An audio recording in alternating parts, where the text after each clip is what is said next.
اس شرارت کی وجہ سے طاہر کی زندگی تبدیل ہو گئی۔ نہ صرف طاہر کی بلکہ اس کا باپ منیر بھی اپنے بیٹے کی وجہ سے کافی پریشان رہا۔ ہوا کچھ یوں کہ پرنسپل صاحب ظہر کی نماز ادا کرنے کے لیے آفس سے نکلے، جلدی میں اپنا موبائل فون وہاں آفس کے ٹیبل پر بھی بھول گئے اور آفس کا دروازہ بھی کھلا رہا۔ سکول میں تفریح ٹائم میں بچوں نے ادھر ادھر بھاگنا شروع کیا۔ گیلری میں ایک بچے نے دیکھا کہ آفس کا دروازہ کھلا ہے اور ٹیبل پر پرنسپل صاحب کا ایک مہنگا سا موبائل پڑا ہوا ہے۔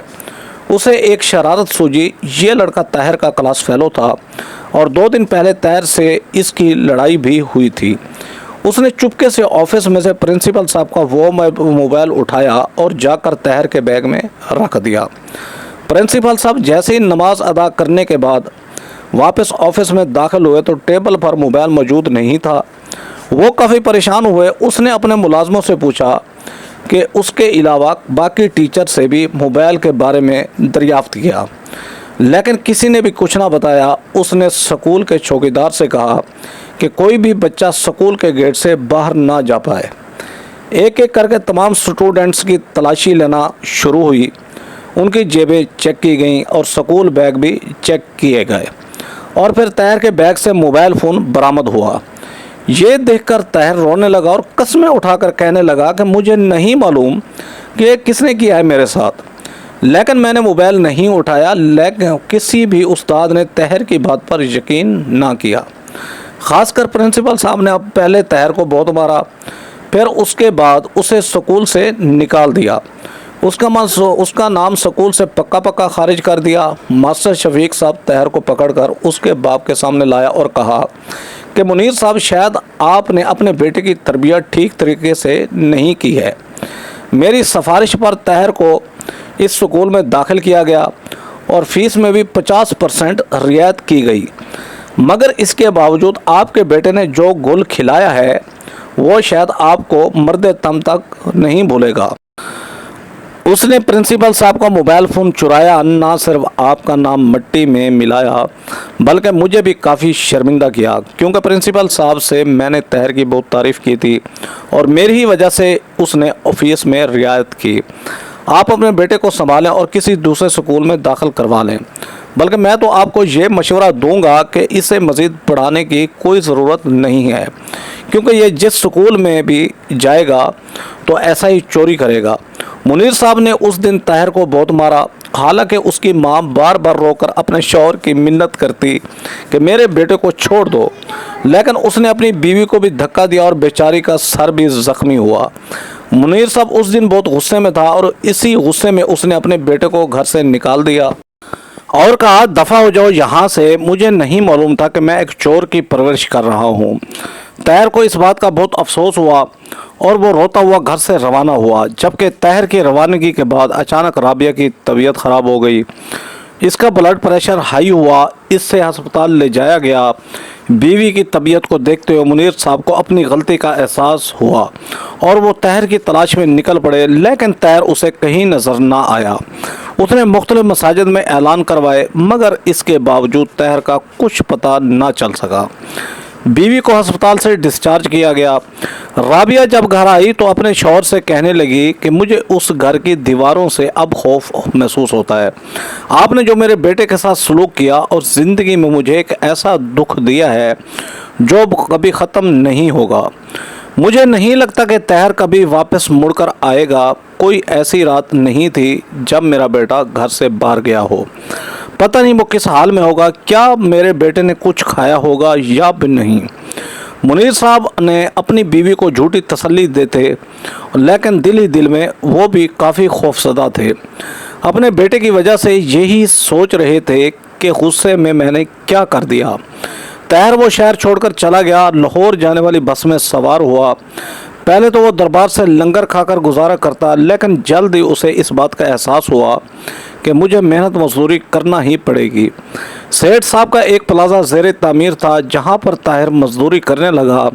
ایک دن سیٹھ صاحب وہاں اپنے پلازے پر تشریف لے آئے تو اس نے دیکھا کہ 14 سال کا لڑکا وہاں کام کر رہا ہے۔ اور مزدور اسے کافی چھیڑ رہے ہیں، تنگ کر رہے ہیں۔ سیٹھ طیب نے طاہر کو اپنے پاس بلایا اور اسے کہا بیٹا کہاں سے آئے ہو آپ اور اس عمر میں مزدوری کیوں کر رہے ہو جبکہ تمہیں تو پڑھنا چاہیے تھا، شکل سے بھی پڑھے لکھے معلوم ہوتے ہو۔ طاہر نے سیٹھ طیب سے جھوٹ بولا کہ میں لاوارث بچہ ہوں، میرے والدین کا انتقال ہو چکا ہے جبکہ میں ان کا اکلوتا بیٹا تھا، اپنا پیٹ پالنے کے لیے یہاں مزدوری کر رہا ہوں۔ سیٹھ طیب نے اس سے کہا کہ کیا تم پڑھنا چاہو گے؟ طاہر نے ہاں میں سر ہلایا۔ سیٹھ سے اپنے ساتھ لے گیا، اپنی بیوی سے کہا کہ یہ بچہ ہے، اس کا نام طاہر ہے، یہ اسکول میں پڑھے گا اور ہمارے گھر کے چھوٹے موٹے کام بھی کیا کرے گا۔ اس نے طاہر کو ایک اچھے اسکول میں داخل کروایا اور بعد میں جب اسے پتہ چلا کہ طاہر تو پڑھائی میں کافی لائق ہے اور ذہین ہے تو سیٹھ طیب کو اس بات کی خوشی محسوس ہوئی۔ طاہر سب سے بڑا تھا جبکہ اس سے دو چھوٹے بھائی عدیل اور شکیل بھی تھے۔ جب انہوں نے اپنے بڑے بھائی کو مار کھاتے دیکھا تو لرز اٹھے اور اسکول جانے سے ڈرتے تھے۔ وہ اپنی ماں سے یہی کہتے تھے کہ ہمیں ابا سے بہت ڈر لگتا ہے، اگر ہم فیل ہو گئے یا کسی ٹیچر نے ہماری شکایت کی تو ابا ہمیں بہت ماریں گے۔ رابعہ اکثر اپنے شوہر سے یہی کہتی تھی کہ آپ نے میرا بہت بڑا نقصان کیا، آپ ہی کی وجہ سے میرا بیٹا طاہر مجھ سے جدا ہوا، وہ لاپتہ ہے ابھی تک، جبکہ چھوٹے بیٹے بھی گھر میں سہمے ہوئے ہیں آپ سے، وہ بھی سکول نہیں جاتے۔ آہستہ آہستہ سب نارمل ہو چکا تھا۔ شکیل اور عدیل نے اپنی پڑھائی جاری رکھی مگر وہ اپنے باپ سے نفرت کرنے لگ گئے۔ وہ اپنے باپ کو اس بات کا قصوروار ٹھہراتے تھے کہ آپ کی وجہ سے ہمارا بھائی ہم سے جدا ہو گیا۔ آج اس واقعے کو 20 سال گزر چکے تھے مگر اب وہ دونوں اکیلے تھے۔ شکیل کی کراچی میں جاب ہوئی تو ادھر ہی اس نے شادی کر لی۔ اس کے 2 بیٹے تھے اور 1 بیٹی، جبکہ عدیل فیصل آباد کی ایک فیکٹری میں ملازم تھا، اس کی تنخواہ اچھی تھی۔ بعد میں فیکٹری کے مالک کی بیٹی نے عدیل کو پسند کیا اور اسے شادی کی۔ فیکٹری کے مالک کی بیٹی کا نام فائزہ تھا، جبکہ فائزہ کے اس فیصلے کی اس کے باپ نے مخالفت کی اور جب فائزہ نے دیکھا کہ اس کا باپ اس کی بات نہیں مان رہا تو اس نے خودکشی بھی کوشش کی۔ خوش قسمتی سے فائزہ کی جان تو بچ گئی لیکن اب اس کا باپ خوفزدہ ہو چکا تھا کہ اگر اس نے اپنی بیٹی کی بات پر عمل نہ کیا تو یہ دوبارہ کوشش کرے گی خودکشی کرنے کی اور اپنی جان دے دے گی، لہٰذا مجبوراً اس نے اپنی بیٹی کا ساتھ دیا اور اس طرح عدیل کی فائزہ کے ساتھ شادی ہو گئی۔ آج عدیل فائزہ کے باپ کا کاروبار سنبھال رہا تھا اور بڑی ہی کامیابی سے اس کا گارمنٹ فیکٹری میں سنبھال رہا تھا۔ تینوں بیٹے بہت خوشحال تھے۔ پھر جب منیر صاحب کو پتہ چلا کہ اس کا بیٹا زندہ ہے اور اسسٹنٹ کمشنر کے عہدے پر فائز بھی ہوا ہے تو وہ اپنے بیٹے سے ملنے گیا، لیکن اتنے سالوں بعد بھی طاہر وہ زخم نہ بھول پایا اور اپنے باپ سے ملنے سے انکار کر دیا۔ نہ طاہر اپنے باپ سے ملنے اس کے گھر آیا، نہ ہی کبھی دوبارہ منیر صاحب اپنے بیٹے سے ملنے کے لیے گیا۔ پچھلے کئی سالوں سے باپ بیٹے کے درمیان دوریاں قائم تھیں۔ شکیل اور عدیل بھی اپنے باپ سے کافی خفا تھے۔ وہ عید پر اپنے گھر آتے تھے اپنے والدین سے ملنے کے لیے، لیکن اپنے باپ سے اب بھی یہی کہتے کہ ہم اپنی ماں کی وجہ سے ادھر آئے ہیں، جب تک ہماری ماں زندہ ہے ہم یہاں آتے رہیں گے لیکن اس کے بعد ہم نہیں آئیں گے۔ منیر صاحب کے گھر 1 مہینے کا راشن بچا تھا، اسے جیسے ہی آخری پنشن ملی تھی اس میں سے اس نے راشن خریدا اور مکان کا کرایہ بھی دے دیا، لیکن مالک مکان سے ایڈوانس میں کہہ دیا کہ یہ میرا آخری مہینہ ہے اور اس کے بعد میں یہ مکان چھوڑ کر چلا جاؤں گا۔ مالک مکان اس سے کہنے لگا کہ عمر کے اس حصے میں اپنی بیوی کو لے کر آپ کہاں جائیں گے، جس پر منیر صاحب تھوڑی دیر خاموش رہے۔ پھر مالک مکان سے کہا کہ میں اپنے بیٹے شکیل کے پاس کراچی چلا جاؤں گا۔ مالک مکان نے جب یہ سنا تو تنزیہ انداز میں کہا کہ آپ کی تو اپنے بیٹوں سے بنتی ہی نہیں، ایک بیٹا بچپن میں ہی آپ کو چھوڑ کر چلا گیا، اس میں بھی آپ کی غلطی تھی اور آپ کے 2 چھوٹے بیٹے بھی تو آپ سے بددل ہیں، آپ وہاں جائیں گے لیکن مجھے نہیں لگتا کہ وہ آپ کو دیکھ کر خوش ہوں گے۔ مالک مکان کے اس سوالات کا منیر صاحب کے پاس کوئی جواب نہ تھا، لیکن اس نے اپنی بیوی سے یہ ضرور کہا کہ میں ایک ناکام باپ ثابت ہوا ہوں۔ اگر میرا بیٹا چور ہوتا تو آج اتنے اعلیٰ عہدے پر کیسے فیض ہوتا۔ اس کا آفیسر بن جانا اس بات کی گواہی ہے، اس بات کی دلیل ہے کہ میں غلط تھا، کسی نے شرارت کی ہوگی۔ خیر آپ دعا کرو کہ شکیل اور اس کی بیوی ہمیں اچانک کراچی دیکھ کر پریشان نہ ہو جائیں، کیونکہ میرا ارادہ ہے کہ بغیر اطلاع دیے ہم ان کے پاس جائیں گے۔ ابھی اپنے شوہر سے کہنے لگی آپ ایسا کیوں کہہ رہے ہیں، بغیر اطلاع دیے آپ کیوں جا رہے ہیں؟ اس پر اس نے اپنی بیوی کو جواب دیا کہ ہو سکتا ہے اگر ہم نے اپنی آمد کی پہلے سے اطلاع دے دی تو وہ فوراً اپنی بیوی کو بتائے گا، اور میں نہیں سمجھتا کہ اس کی بیوی کو خوشی ہوگی ہمارے جانے پر۔ راوی اپنے شوہر سے کہنے لگے یہ آپ کی سوچ ہے، شکیل ایسا نہیں ہے، نہ ہی اس کی بیوی ایسا کرے گی۔ بے شک وہ آپ سے ناراض ہے، لیکن میں اس کی ماں ہوں، میرا وہ ادب کرتا ہے اور وہ ایسا ہرگز نہیں کرے گا۔ مہینے کے آخری دن وہ اپنا یہ مکان چھوڑ کر جا رہے تھے، پچھلے کئی سال سے وہ یہی رہ رہے تھے، اس جگہ سے اس کی یادیں جڑی ہوئی تھیں۔ وہ راستے میں جا رہے تھے کہ امام مسجد ان کے سامنے آیا۔ مولوی صاحب نے ان سے پوچھا کہ منیر صاحب اپنی بیگم کو لے کر آپ کہاں جا رہے ہیں؟ جس پر اس نے جواب دیا کہ مولانا صاحب ہم اپنے بیٹے سے ملنے جا رہے ہیں۔ وہ کہنے لگا کب تک واپس آئیں گے؟ جس پر منیر صاحب نے اسے جواب دیا کہ میں کچھ یقین سے کہہ نہیں سکتا، کراچی میں ہمارے یہ قیام کافی طویل ہو جائے گا۔ آپ کو تو معلوم ہوا ہے فیکٹری والوں نے میری پینشن ختم کر دی ہے، اب تو مالک نے یہ فیکٹری بیچ دی، لہٰذا اس کے تمام اصول ہی تبدیل ہو چکے ہیں۔ کراچی جانے والی ٹرین میں دونوں میاں بیوی سوار ہوئے۔ جیسے جیسے یہ سفر ختم ہو رہا تھا، کراچی قریب آ رہا تھا، منیر صاحب کے دل کی دھڑکن تیز ہو رہی تھی۔ وہ شکیل کے بارے میں کچھ نہیں جانتا تھا کہ اس کے بیٹے کا ری ایکشن کیا ہوگا۔ اچانک وہ اپنے والدین کو وہاں دیکھ کر کیسا محسوس کریں گے؟ رابعہ اس بارے میں مطمئن تھی، لیکن منیر صاحب کا دل مطمئن نہیں ہو رہا تھا۔ اسی ٹرین میں ہی منیر صاحب نے اپنی آنکھوں سے ایک عجیب معاملہ دیکھا۔ سامنے والی برتھ پر ایک فیملی تھی، شاید وہ بھی کراچی جا رہی تھی۔ ایک آدمی اپنی بیوی اور بچوں کے ساتھ واپس گھر جا رہا تھا، جبکہ ان کی بوڑھی ماں بھی ان کے ساتھ تھی۔ ایک اسٹیشن پر ٹرین رکی تو وہ شخص ٹرین سے نیچے اترا، اپنے بیوی بچوں کے لیے جوس کے ڈبے لے کر دوبارہ ٹرین میں سوار ہوا۔ 3 ڈبے اس نے اپنی بچوں کو دیے، ایک اپنی بیوی کو اور ایک ڈبہ خود پینے لگا، جبکہ اس کی بوڑھی ماں کالی خالی نظروں سے اپنے بیٹے کو دیکھ رہی تھی۔ وہ یہی سمجھ رہی تھی کہ بیٹا مجھے بھی کچھ دے گا، لیکن اس نے اپنی بوڑھی ماں کو کچھ نہ دیا۔ وہ بوڑھی عورت ٹرین کی کھڑکی کے ساتھ ہی بیٹھی تھی اور اپنے بیٹے اور باقی لوگوں سے اپنے آنسو چھپانے کی کوشش کر رہی تھی، لیکن منیر صاحب نے ان آنکھوں کو دیکھ لیا تھا۔ حالانکہ تیز ہوا کی وجہ سے اس کی آنکھوں سے آنسو جاری ہوتے اور پھر خشک ہو جاتے، لیکن اس کا اداس چہرہ ساری داستان بیان کر رہا تھا۔ منیر صاحب سے یہ منظر برداشت نہ ہوا، وہ اپنی جگہ سے اٹھ کر جانے لگے تو رابعہ نے اس سے کہا کہ منیر صاحب کہاں جا رہے ہیں؟ میں نے اپنی بیوی سے کہا کہ میں ابھی واپس آ رہا ہوں، کاش کہ یہ منظر میں اپنی آنکھوں سے نہ دیکھتا، لیکن یہ میری بدقسمتی تھی کہ یہ ظالم شخص میرے سامنے بیٹھا ہے۔ وہ اس شخص کے پاس گیا اور اس سے کہنے لگا یہ جو بوڑھی عورت آپ لوگوں کے ساتھ بیٹھی ہے، کیا یہ آپ کی ملازمہ ہے یا ماں ہے؟ وہ شخص منیر صاحب سے کہنے لگا آپ کون ہیں، پر مجھ سے کیوں پوچھ رہے ہیں؟ منیر صاحب نے اس سے کہا کہ میں جو پوچھ رہا ہوں مجھے میرے سوال کا جواب چاہیے۔ اس شخص نے کہا کہ یہ میری ماں ہی ہے۔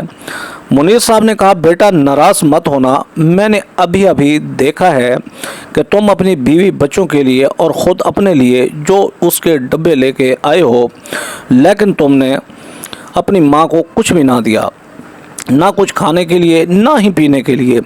حقیقت تو یہ ہے کہ تو اپنی ماں اور اس ایک رات کا بدلہ بھی نہیں ادا نہیں کر سکتا جن راتوں میں تمہاری ماں نے جاگ جا کر تمہارے لیے ساری زندگی گزار رہی تھی۔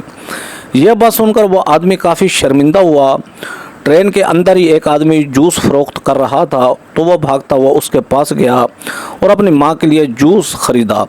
یہ دیکھ کر منیر صاحب کو کافی خوشی محسوس ہوئی۔ ایک طویل سفر طے کرنے کے بعد وہ دونوں کراچی پہنچے، بیٹے کے گھر کے دروازے پر دستک دی۔ شکیل اس وقت گھر میں موجود نہیں تھا، جبکہ اس کی بیوی نے اچانک شکیل کے والدین کو دیکھا تو اس کی آنکھیں پتھر آ گئیں، عجیب و غریب نظروں سے ان دونوں کو دیکھ رہی تھی۔ پھر ان سے کہا آپ اور یہاں؟ رابعہ نے بہو کے منہ سے یہ الفاظ سنے تو کہنے لگی بیٹی اتنی حیرانی والی کون سی بات ہے، یہ میرے بیٹے کا گھر ہے، کیا ہمیں یہاں دیکھ کر تمہیں خوشی نہیں ہوئی؟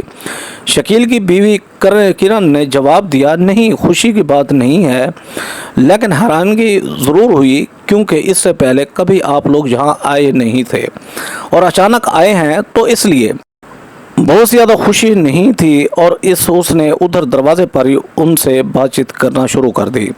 رابعہ نے کہا کہ اندر آنے کو نہیں کہو گی، جس پر اس نے عجیب لہجے میں کہا آ جائیں اندر۔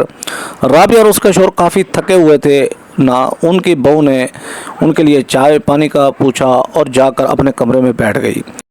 رابعہ اور منیر صاحب کافی حیران ہوئے اپنی بہو کے رویے پر۔ منیر صاحب نے اپنی بیوی رابعہ سے کہا میں نہ کہتا تھا کہ اس گھر میں ہمارا استقبال نہیں ہوگا، دیکھو ویسا ہی ہوا۔ رابعہ نے اسے کوئی جواب نہ دیا، پھر خود ہی اپنے بہو کے کمرے میں گئی تو وہ بیڈ پر منہ بنا کر بیٹھی تھی۔ رابعہ نے اپنی بہو سے کہا کہ بچے کہاں ہیں، جس پر اس نے جواب دیا کہ اتنا عقل تو آپ میں ہونا چاہیے، بدھ کا دن ہے اور بچے اس دن اپنے سکول میں ہی ہوں گے۔ رابعہ نے اور بہو کا یہ لہجہ کافی ناگوار گزرا اور وہ یہ کہنے پر مجبور ہوئی کہ تم اتنی سختی سے کیوں پیش آ رہی ہو؟ کیا تمہارے بڑوں نے یہ تمیز نہیں سکھائی کہ بڑوں سے کیسے بات کرتے ہیں؟ میں تمہاری ساس ہوں اور ساس ماں کی جگہ ہوتی ہے۔ کرن کہنے لگی یہ بات آپ لوگوں کی ٹھیک ہے، لیکن مجھے سمجھنے یہ نہیں آ رہی آپ لوگ اچانک یہاں کیسے نازل ہو گئے، اور مجھے اس بات کی فکر کھائے جا رہی ہے کہ آپ دونوں کافی سامان کے ساتھ یہاں آئے ہیں۔ کیا آپ لوگوں کا ارادہ زیادہ عرصہ رہنے کا تو نہیں ہے؟ اگر آپ یہ سوچ کر آئی ہیں تو آپ یہ سوچ یہ غلط ہے، کیونکہ ہمارا یہ چھوٹا سا گھر ہے، یہ کوئی گاؤں نہیں جہاں آپ ایک مہینے کے لیے رہنے۔ یہ کافی مہنگا شہر ہے اور ہم آپ لوگوں کا یہاں لمبا سیٹ اپ برداشت نہیں کر سکتے۔ پہلے دن بہو اپنی ساس کو باتیں سنانے لگی، جس پر رابعہ اندر ہی اندر سے رو رہی تھی۔ وہ اپنے بیٹے کا انتظار کر رہی تھی، یہی چاہتی تھی کہ کرن کا شکیل کے سامنے گیلا کرے گی۔ وہ چپ چاپ واپس اپنے شوہر کے ساتھ بیٹھ گئی۔ وہ دونوں کافی بھوکے تھے مگر اب برداشت کر لیا اور اپنے بیٹے شکیل کا انتظار کرنے لگے۔ تھوڑی دیر بعد بچے سکول سے واپس آئے۔ منیر صاحب نے اپنے پوتوں کو اپنے پاس بلایا۔ بچے ان کے پاس جانے لگے تو کرن نے گرجدار آواز میں بچوں کو اپنے پاس کمرے میں بلایا۔ بچے وہیں سہم گئے اور واپس کمرے میں چلے گئے۔ ماں اپنے بچوں سے کہنے لگی کہ ابھی سکول سے تھکے ہوئے آئے ہو، ذرا یہاں آرام کرو۔ وہ تھوڑے 1 یا 2 دن کے لیے یہاں آئے ہیں، ان کا ارادہ یہاں لمبے عرصے تک رہنے کا ہے۔ یہ ہماری بدقسمتی ہے بیٹا، اب یہ ہمارے ساتھ رہیں گے۔ بچوں نے جب یہ سنا تو اپنی ماں سے کہنے لگے ماں کیا دادا اور دادی ہمارے کمرے میں تو نہیں رہیں گے؟ کرن کہنے لگی ہاں مجھے بھی یہی لگتا ہے۔ منیر صاحب اور اس کی بیوی باہر صحن میں اس کی ساری گفتگو سن رہے تھے۔ منیر صاحب نے افسردہ لہجے میں اپنی بیوی سے کہا کہ میں نے تم سے کہا تھا نا کہ یہاں ہمارا استقبال کچھ اچھے طریقے سے نہیں ہوگا، لیکن تمہیں میری بات کا یقین نہیں تھا۔ رابعہ نے رو کر کہا کہ میں اپنے بیٹے سے کرن کی شکایت ضرور کروں گی۔ میں تو شکیل کا انتظار کر رہی ہوں کہ وہ جلدی سے آفس سے واپس آ جائے۔ تقریباً شام 4 بجے شکیل آفس سے واپس آیا۔ اپنے والدین کو اچانک اپنے گھر میں دیکھ کر حیران ہوا اور پھر کہنے لگا آپ کب آئے؟ رابعہ نے رو کر کہا کیوں تمہیں بھی اس بات کا افسوس ہوا ہے؟ شکیل کہنے لگا ماں جی آپ ایسی باتیں کیوں کر رہی ہیں؟ میں ویسے ہی پوچھ رہا ہوں، آپ نے اپنی آمد کا بتایا نہیں، کیوں اچانک آپ کو دیکھا اس لیے پوچھ رہا ہوں۔ رابعہ اپنے بیٹے سے کہنے لگی بیٹا آپ کی بیوی نے ہمارا خوب استقبال کیا، جب سے ہم ادھر آئے ہیں اس نے پانی تک نہیں پوچھا۔ ایسا محسوس ہو رہا ہے جیسے ہم کوئی بھکاری ہوں یا پھر کوئی چور جو اسے لوٹنے آئے تھے۔ شکیل نے یہ سن کر غصہ آیا اور اپنی بیوی کے پاس گیا اور کرن سے کہنے لگا کہ تم نے میری ماں سے بدتمیزی کیوں کی؟ کرن کہنے لگی میں نے کچھ نہیں کہا، یہ تمہاری ماں خواہ مخواہ تمہیں میرے خلاف بھڑکا رہی ہے، ایسا کچھ نہیں جیسا یہ کہہ رہی ہے۔ پھر وہ اپنے کمرے سے باہر آئی اور رابعہ پر چلانے لگی کہ آتی اپنے بیٹے کو میرے خلاف کر دیا، میرے خلاف بھڑکانا شروع کر دیا۔ آپ سے اسی بات کی امید تھی، اگر پہلے دن یہ حال ہے تو 15 دن بعد امید ہے کہ یہ مجھے اپنے گھر سے بھی نکال دے گا۔